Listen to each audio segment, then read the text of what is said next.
예전에 나왔던 영화인데요. 지금은 아마 그 너튜브에서도 무료로 보실 수 있는 영화입니다.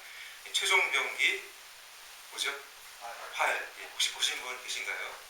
아, 보셨나요? 예. 예전에 나왔던 영화고 또 이게 이제 사극 그 식으로 이제 찍었던 영화고 그때 이제 주인공이 활로서 악당들이 아니죠. 이제 나쁜 놈들을 다 물리치는 그러한 영화입니다. 그래서 정말 최종 병기 활이라고 하면서 거기 유명한 대사가 나오죠. 바람은 계산하는 게 아니라 뭐다?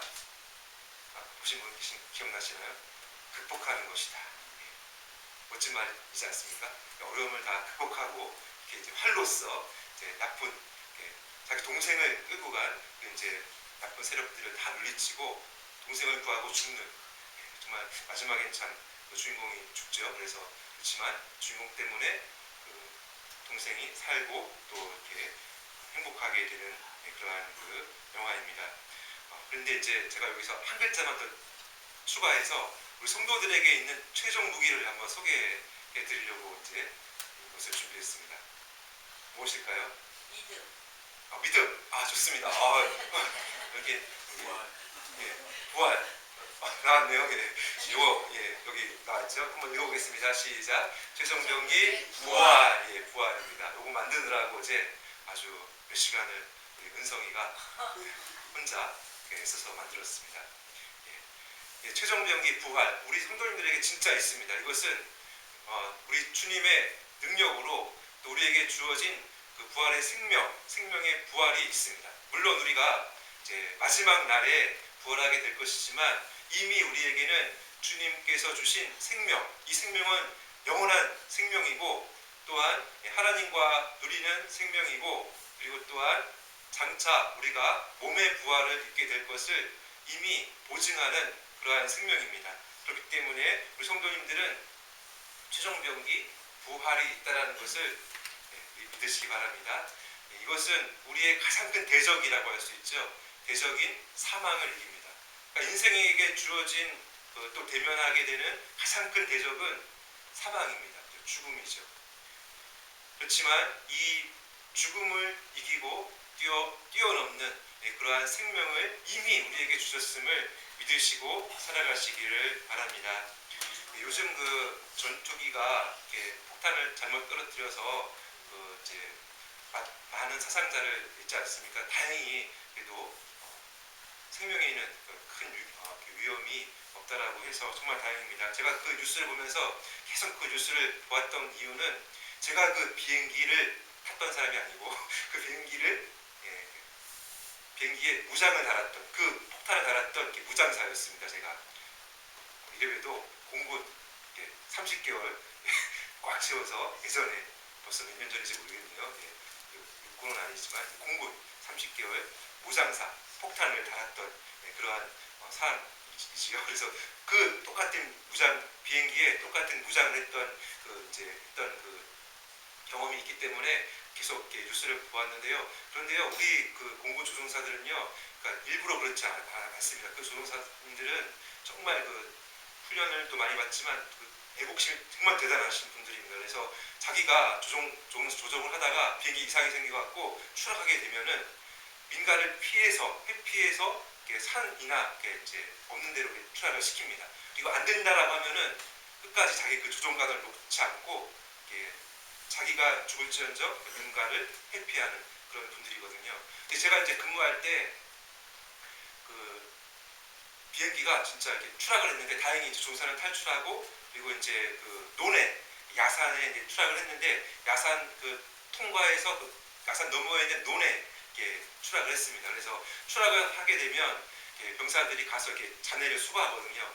저는 이제 몇 번 수거한 뒤에 이제 그 다음에 차출돼서 나갔는데 거기서 이제 거진다 이렇게 수거를 했습니다. 근데 제가 딱 주웠는데 총알을 하나 주웠어요. 아직 이제 남아있던 거죠. 그리고 그곳에 가니까 그 논에 추락을 했기 때문에 항공유가 다 유출이 되어 갖고 아마 그 논을 계속 포크레인으로 파거나 그리고 그렇게 해도 몇 년은 있어야 이제 회복이 된다고 하더라고요. 그 논이 이제 농사를 짓게 된다고 하더라고요. 그래서 보상도 되고 막 이러면서 이제 했었는데 제가 이제 무슨 말씀을 드리고 싶으냐면은 그 비행기 같은 경우 물론 이렇게 망가졌지만 물론 비싸지만 많은 돈을 투입해서 다시 복구할 수 있겠습니까? 없겠습니까? 있습니다. 물론 그 비행기는 이제 폐기되겠지만 새로운 비행기로 만들 수가 있습니다. 그죠? 그리고 또한 그 노는 시간은 걸리겠지만 다시 회복할 수 있을까요? 없을까요? 있습니다. 그런데 이제 이런 것들은 다 회복시킬 수 있지만 또 비행기는 새롭게 다시 만들 수 있지만 우리 인생에게 주어진 이 문제, 그것은 이제 죄와 죽음의 문제. 이 문제는 우리 인생 스스로 자연적으로 또는 어떤 물질에 의해서나 또는 과학의 발전으로 인해서나 이것은 해결할 수가 없다는 것입니다. 그러니까 이 죽음이라는 문제가 들어온 근본적인 이유가 죄 때문이거든요. 우리 성경은 그렇게 가르쳐주고 있습니다. 그러니까 하나님께서 명하신 그 말씀을 인류의 대표였던 아담이 불순종했기 때문입니다.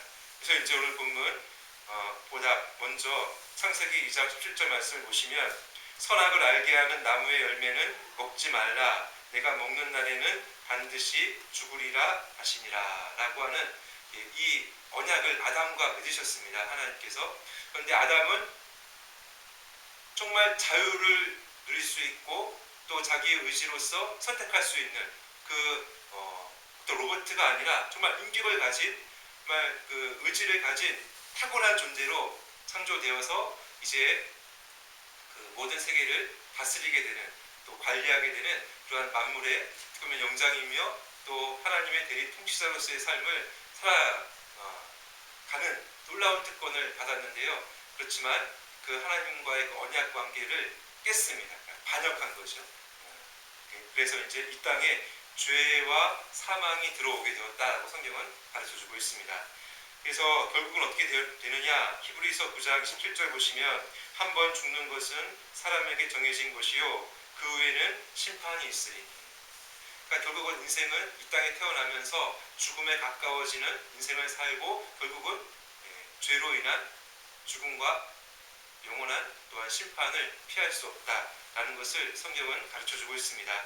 그러나 하나님께서는 이 세상 가운데 바로 독생자 예수 그리스도 영원하신 하나님의 영원하신 아들이신 성자 하나님이신 예수님을 구원의 약속대로 이 땅에 보내셔서 우리를 대속하시는 죄의 문제를 해결해 주시는 놀라운 십자가의 죽으심과 또 부활로서 그 생명을 우리에게 주심으로 말미암아 우리로 하여금 이제 그 죽음의 문제 또 죄의 문제를 영단번에 해결시켜 주셨다는 것이 성경이 가르쳐주는 구원의 복음입니다.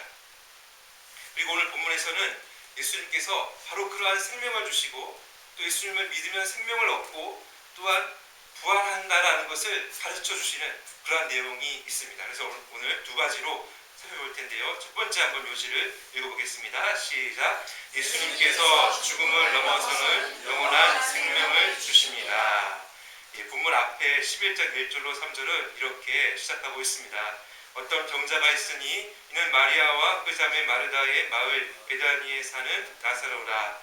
이 마리아는 향유를 주께 붓고 머릿돌로 주의 발을 닦던 자요 병든 나사로는 그의 오라버니더라. 이에 그 누이들이 예수께 사람을 보내어 이르되 주여 보시옵소서 사랑하시는 자가 병들었나이다.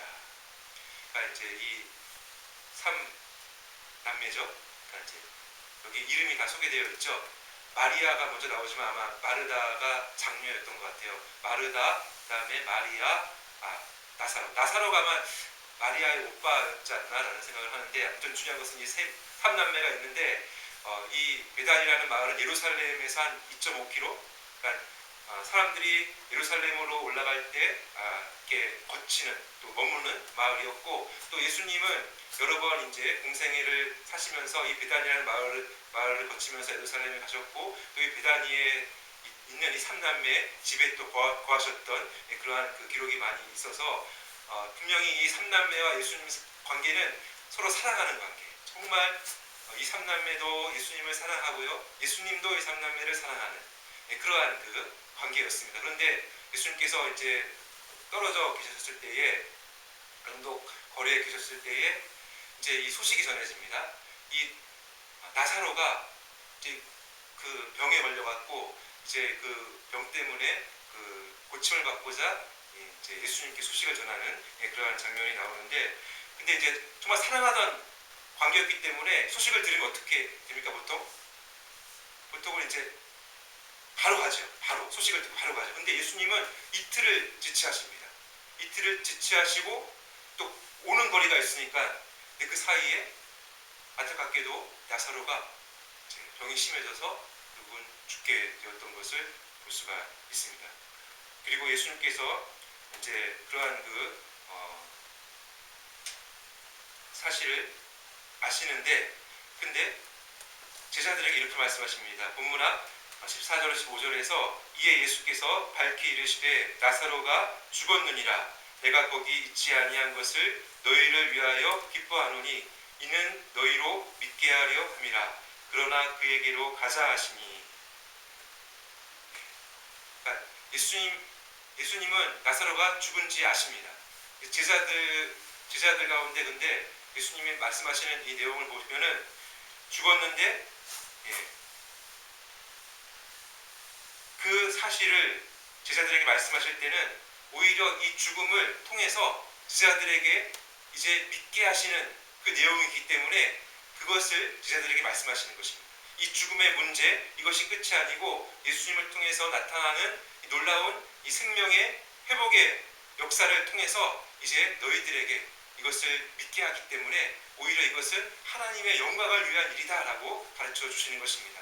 그러니까 인생을 보면 참 고통과 슬픔의 일들이 많이 있죠. 그것을 예수님께서 그냥 아무 일 아닌 것처럼 이렇게 보시는 게 아닙니다. 그것을 정말 보시고 안타까워하시고 나중에는 그 무덤가에 가서 정말 슬퍼하시는 그 모습이 나옵니다. 그렇죠? 그런 모습이 나오지만, 그런데 지금 예수님께서는 이 인생의 가장 큰 대적이고 가장 큰 고통의 문제를 앞에 두고, 그리고 실제로 나사로가 죽고 나서 제자들에게 이제 그 죽음을 통해서 가르쳐 주시고 알게 하시는 그 내용, 그것은 바로 생명과 예수님을 믿으면 생명이 있고 또 부활이 있을 것임을 알게 하실 것이기 때문에 이것을 통해서 또한 하나님의 영광, 죽음을 물리치시는 하나님의 영광을 드러내실 것이기 때문에 그것을 가르쳐 주는 것이기 때문에 예수님은 오히려 이것을 통해서 기뻐한다라고 말씀하시는 것을 볼 수가 있습니다. 그리고 이제 예수님께서 이제 장사 지낸 지 며칠, 나흘이 지난 숫자로 4입니다. 나흘이 지난 그 이후에 예수님께서 이제 가셨을 때에 마르다가 예수님과 만나서 이렇게 말하는 장면이 나오고 있습니다. 오늘 본문 23절로 26절입니다.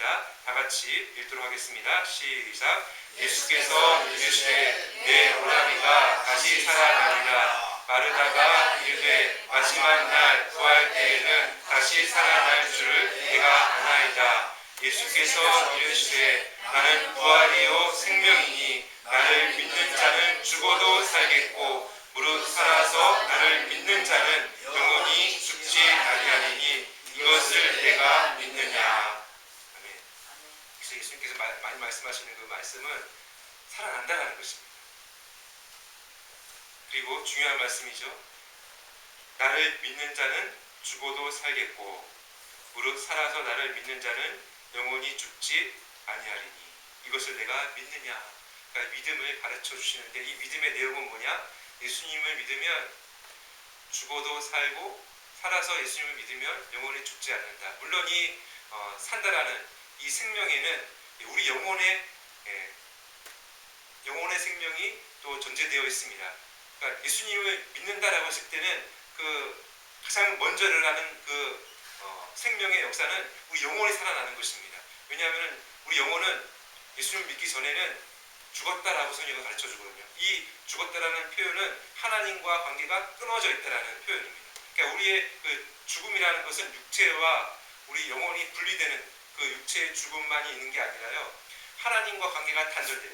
그러니까 영원한 생명의 근원이신 하나님과 관계가 단절된 것이 성경은 영적인 죽음이다라고 합니다. 그런데 우리에게 믿음이 들어오면 예수님을 향한 믿음이 들어오면 우리 영혼이 부활하게 됩니다. 그래서 칼빈은 우리 이제 장로교의 그 신학의 그 기틀을 마련한 그 이제 종교 개혁가이죠. 칼빈은 우리 믿음이 예수님을 믿는다라는 그것은 바로 우리 영혼의 영적인 부활이다라고 이렇게 가르쳐주고 있습니다. 그러니까 우리 영혼이 사는 거죠. 그러니까 영혼이 살아서 영혼이 하나님과의 그 관계를 누립니다. 그래서 우리는 예수님을 믿으면 죽어도 살고 살아서 예수님을 믿으면 영혼에 죽지 않는다라는 이 말은 가장 먼저는 우리 영혼의 부활을 가르쳐 주는 것이고요. 또 우리가 육체와 우리 영혼이 분리될지라도 우리 영혼은 마지막 부활에 이르기까지 영원한 영혼의 안식을 누리게 되는 것입니다. 그래서 이러한 그 영생에 대해서 예수님께서는 요한복음 17장 3절에서 이렇게 가르쳐 주십니다. 한번 다 같이 읽겠습니다. 시작. 영생은 곧 유일하신 참 하나님과 그가 보내신 자 예수 그리스도를 아는 것이니이다. 여기서 말하는 요한복음에서 말하는 영생이라는 것은 또한 구원이라는 말로도 연결해서 이제 표현되는데요. 중요한 것은 우리에게 주어진 그 영적인 생명, 예수님을 믿음으로 얻게 된 그 영원한 생명은 하나님을 알게 되고, 여기서 안다라는 것은 지식만이 아니라 정말 친밀한 관계를 누린다는 것입니다. 그러니까 하나님과의 관계가 회복되어서 하나님 알게 되고, 또 하나님 나를 사랑하고 나도 하나님 사랑하고, 그리고 예수님과의 또 관계도 온전히 연합된 관계로. 그래서 이제 우리는 이 생명을 지금 예수님을 믿는 이 땅에서부터 누립니다. 누리고요. 그 생명을 이렇게 정말로 이렇게 누리면서 살아갈 때에, 물론 우리 육체를 우리가 또 아직 이렇게 함께 있기 때문에 고난이 오고, 또 아직 우리 육체 안에 있는 죄성 때문에 또 계속해서 또 이런 어떤 그 넘어짐과 또 연약함이 있지만, 중요한 것은 예수님을 믿으면, 예수님께서 말씀하신 것처럼 부활이요 생명 되신 그 예수님을 믿으면 지금 여기서 우리는 죽어도 살고 살아서 예수님을 믿으면 영혼이 죽지 않는 그 영원한 영혼의 부활을 경험하고요. 또한 주님과의 또 하나님과의 그 관계를 누리면서 살아가게 됩니다. 그리고 우리 몸의 부활은 마지막 날 주님 이 땅에 다시 오실 때에 이루어지게 된다라는 사실을 기억하시기를 바랍니다. 그래서 우리 기독교는요, 살아있는 산자의 하나님을 믿는 그러한 기독교입니다. 그러니까 이것을 제가 왜 또 기독교라고 말씀드리냐면은 다른 종교들과 대비되고 다르다라는 것입니다. 그러니까 제가 이제 예전 교회에서 이제 부교육자 생활을 하면서 그 국립현충원 아시죠? 여기 서울에 있는 거 말고 저 대전에 있는 거기에 이제 우리 성도님들 중에 국가 유공자 분들이 두 분 계셨는데, 이 두 분이 소천하셨을 때에 제가 이제 장례를 함께 이제 목사님과 함께 치르기 위해서 대전 현충원에 두 번 방문했습니다. 두 번 방문했을 때 거기는 한 분 한 분 하는 게 아니라 이렇게 한꺼번에 이제 먼저 이렇게 영정을 딱 그 대강당이 다 모여서 그 강당 앞에 영정을 딱 놓습니다. 그리고 종교가 다 들어가갖고 그 이제 그 합동 그 장례식을 먼저 치릅니다. 그때 제일 먼저 불교 딱 들어와서 하는데, 여기가 영정 사진이라고 한다면 이렇게 해서 이제 합니다. 그 다음에 이제 원불교가, 저는 불교하고 원불교가 뭐가 다른지 잘 모르겠지만 원불교가 들어오요. 원불교 들어와서 똑같이 뒤로 돌아서 이렇게 영정 사진을 놓고 또 합니다. 그 다음에 세 번째 종교가 뭘까요? 천주교. 어떻게 하셨어요? 가보셨어요? 아니요. 천주교 들어와. 천주교 딱 들어와서 원래 공부를 잘하는 자, 천주교 들어와서, 근데 저는 또 불교랑 원불교는 이렇게 영정사진을 향해서 했기 때문에 천주교는 어떻게 할까 궁금했는데, 천주교도 이렇게 뒤 돌아서 영정사진을 놓고 거기를 향하여 뭐라고 말하고 막 하더라고요. 그 다음에 마지막에 누가 올까요? 기독교. 목사님 나와갖고 혼자 나와갖고 딱 딱 앞에도 보고, 뒤에 안 봅니다. 딱 앞에 보고, 여러분 오늘 말씀처럼 부활이요 생명이신 예수님을 믿으시기 바랍니다. 기도를 딱 하고 딱 들어갑니다. 2번 갔는데 2번 똑같이 그렇게 하시더라고요. 앞에 딱 보고. 저는 그때 우리 기독교는 산자의 하나님을 믿는다. 그러니까 영정사지에 있는 그분도 돌아가셨습니까? 아니죠. 하나님 품 안에 영혼의 안식을 누리고 지금 살아계시고요. 물론 육체와 영혼의 분리는 일어났지만, 그리고 중요한 건 뭡니까? 산자의 하나님을 믿는 모든 여러분이 지금 그 믿음으로 이제 부활을 소망해야 된다는 것이 더 중요한 것이기 때문에 목사님들이 딱 나와서 앞에 보고 딱 말씀을 전하시고 들어가시는 것입니다. 여러분, 오늘 주님께서 말씀하신 대로 예수님을 믿으시면, 부활이요 생명 되신 예수님을 믿으시면 죽어도 살고요, 살아서 예수님을 믿으면 영원히 죽지 않는 것임을 믿으시기 바랍니다. 아멘. 2번째로 한번 요지를 읽어보겠습니다. 시작. 예수님께서 죽음에서 생명의 부활을 일으키십니다. 오늘 예수님께서 놀라운 생명의 회복을 지금 이 본문 상황에서 일으키십니다. 아무도 예상하지 못한, 그리고 가장 깊은 절망 가운데서 예수님은 인생을 다시 소생시키십니다.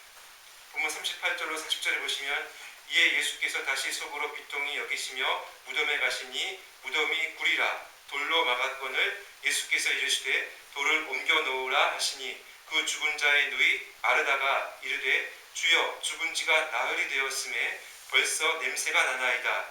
예수께서 이르시되 내 말이 내가 믿으면 하나님의 영광을 보리라 하지 아니하였느냐 하시니. 그리고 하나님께 감사기도 하시고 43절 44절 다 같이 읽겠습니다. 시작. 이 말씀을 하시고 큰 소리로 나사로야 나오라 부르시니 죽은 자가 수족을 배로 동인 채로 나오는데 그 얼굴은 수건을 쌓였더라. 예수께서 이르시되 풀어놓아 다니게 하라 하시니라. 죽은 지가 며칠이 되었다고요? 사흘. 이게 이제 횟수로는 며칠 지난 겁니까? 4일 지난 거죠. 그죠? 우리말은 좀 헷갈릴 것 같아요. 하루 이틀, 4일. 4일, 나흘. 하루 이틀, 4일, 나흘. 좀 헷갈리는데. 아무튼, 그러니까 보통 유대인들 입장에서는요, 3일이 지나면 거의 그건 정말 장례식이 거의 끝난 거고, 이제 그 용어는 이제 다 이렇게 소망을 다 거두는.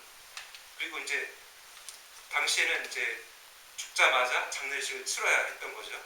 왜냐하면 또 이 시신을 이렇게 썼기 때문에, 시신이 이제 썩어가기 때문에 냄새도 나고 이렇게 처리할 수 없는 상황이 오기 전에 바로 이제 돌무덤, 당시 돌무덤에 들어가서 돌로 이렇게 막아놓고, 또 그 다음에 이제 얼마 지난 후에는 그것을 이제 다 이렇게 했다라고 하는 것을 볼 수가 있습니다. 그러니까 이게 이미 시신은 다 썩어가는 상황에서, 그리고 그 장례를 치르는 그 상황에서는 정말 거의 절망스러운, 다시 이제 회복할 수 없는, 다 끝난 상황이죠. 근데 예수님은 본문에 이르기 전에 여러 번 죽은 사람을 살리십니다. 그러니까 먼저는 그 회당장 야이로의 12살 된 딸을 살리십니다. 그때는 이제 장례식에 들어가서 이제 아이야 일어나라고 하면서 살리시죠. 그때도 분명히 죽었습니다. 왜냐하면 아이 영혼이 들어왔다라고 표현되었기 때문이죠. 그러니까 영혼과 육체가 분리된 상태였습니다. 근데 얼마 지나지 않았어요. 근데 그 상태가. 그리고 나서 또 어떤 경우가 있었냐면은, 예수님께서 나인성에서 한 과부가 자기 사랑하는 아들의 장례식을 치릅니다. 관을 메고 관에 이렇게 나오는데 관에 손을 대시고 아이를 살리시는 놀라운 장면도 나오고요. 그런데 오늘 본문에서는 나흘이 지나서 가망이 없는, 그리고 가장 절망의 깊이가 깊은 그런 포기된 상태에서 나사로를 살리십니다. 약간 이 가족들 입장에서는 포기한 거죠. 이미 끝났다. 그리고 그 절망의 깊이가 깊은 거죠. 그래서 예수님께서 그 모습을 보시고서도 슬퍼하시는 장면도 나옵니다. 그러나 나사로를 다시 살리심으로 예수님께서 진정한 부활이요 생명이심을 지금 여기서 보여주십니다. 물론 나사로는 또다시 죽죠. 그러니까 이건 부활이 아니라 소생입니다. 그죠? 그렇지만 예수님께서 또한 십자가 달려 죽으시고 부활하실 것과 그리고 예수님과 같이 이제 마지막 날에는 모든 예수님을 믿는 성도들이 예수님과 같이 부활하게 될 것을 가리키는 또 예고편과 같은 그러한 장면을 직접 이렇게 지금 이 순간에 여기서 나타내심으로 말미암아 예수님이 정말 누구신가? 그분은 정말 부활이시고 그분은 정말 생명이시다. 생명의 근원이시고 또 참 생명, 하나님과 단절된 인류 가운데 이제 하나님 안에 구원받는 생명으로 살 수 있는 그 생명을 주시는 분이심을 나타내시는 것입니다. 그리고 나사로 또한 지금은 죽어서 그 영혼이 주님 품 안에 있겠지만 이제 장래에 우리 모두가 다 부활하게 될 것을 함께 기다리고 있을 것입니다. 그래서 그 부활의 말씀이 고린도전서 15장 52절로 53절에 이렇게 기록되어져 있습니다. 나팔 소리가 나매 죽은 자들이 썩지 아니할 것으로 다시 살아나고 우리도 변화되리라. 이 썩을 것이 반드시 썩지 아니할 것을 입겠고 이 죽을 것이 죽지 아니함을 입으리로다. 그러니까 부활하게 되는 우리의 몸은 신령한 몸, 그러니까 정말 강한 몸이고 다시 병들지 않고 아프지 않는 그런 완전한 몸이다라고 가르쳐 주십니다.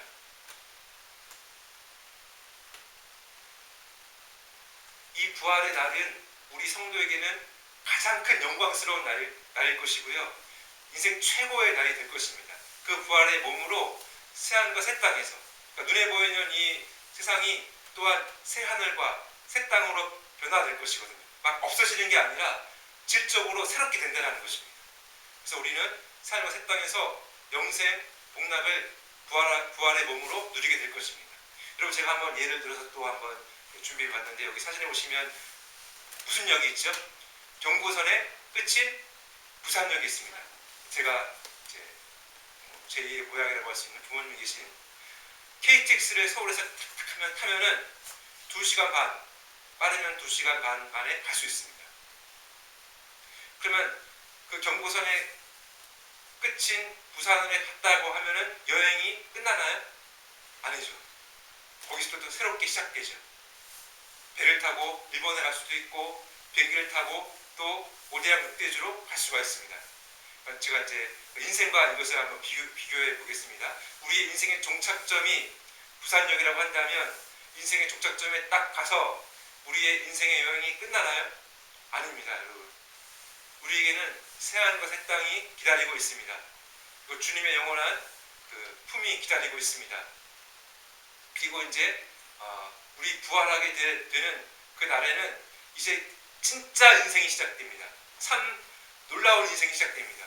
지금도 이렇게 세상을 구경하면 참 아름답지 않습니까? 근데 그 삶과 새 땅은 완전한 아름다움이 있습니다. 완전한 아름다움에 또 우주 여행도 할 것입니다. 영원한 그러한 지루하지 않는 날마다 새로운 그 무엇보다 하나님이 계신 하나님을 직관하는 하나님을 예수님을 눈으로 보는 그러한 영원한 세계에서 사랑하는 주님과 함께 왕노릇하면서 살아가게 될 것입니다. 그 영광을 바라보면서 살아갈 때 그 영원한 구원의 보증과 또 생명이 여러분 지금 여기서부터 있음을 믿으시기 바랍니다. 주님께서 하신 일이 무엇입니까? 그 고통과 슬픔과 절망이 가득한 그곳에 나사로를 살리심으로 새로운 소망을 주시고 또 장래의 부활을 바라보게 하셨지 않습니까? 마찬가지로 지금 여러분에게 어떤 근심과 걱정과 염려와 아픔이 있습니까? 또 절망의 문제가 있습니까? 그것을 주님께서는 회복시켜 주실 것입니다. 물론 완벽한 회복은 부활의 날에 있을 것입니다. 그러나 그 부활의 날을 바라보게끔 또한 부분적으로 부분적으로 주님께서는 또 회복을 일으켜주시고요. 또 완전하게는 우리 영혼의 부활은 이미 이루어졌기 때문에 우리 영혼은 안전합니다. 여러분. 그래서 여러분 기도와 간구를 왜 합니까? 주님께 왜 기도하고 왜 주님께 우리 어려움을 의탁합니까? 주님께서는 우리에게 맞게 우리의 문제를 해결해 주실 수 있으신 분이십니다. 그분은 부활이요 생명이시기 때문입니다. 말씀을 정리하면서 우리 성도의 최종 무기는 뭐다? 부활이다.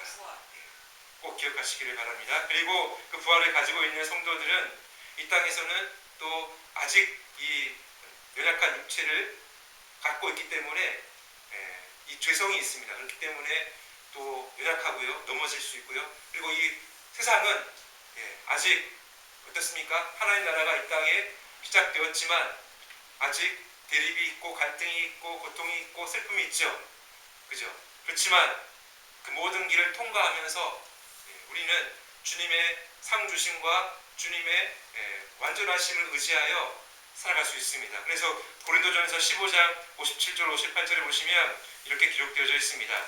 우리 주 예수 그리스도로 말미암아 우리에게 승리를 주시는 하나님께 감사하노니 그러므로 내 사랑하는 형제들아 견실하며 흔들리지 말고 항상 주의 일에 더욱 힘쓰는 자들이 되라. 이는 너희 수고가 주 안에서 헛되지 않은 줄 알미라. 이 마지막 예로서 영화로 시작한 예는 영화로 마칩니다. 여기 보시면 이제 배너 보신 분은 손 들고 배너 보시죠. 제가 태어나기 전에 태어나기 전에 나왔던 영화이죠. 여기 찰턴 헤스턴이 유명한 배우죠. 아주 유명한 배우인데 이 찰턴 헤스턴이 배너 이제 나오는 주인공인데요.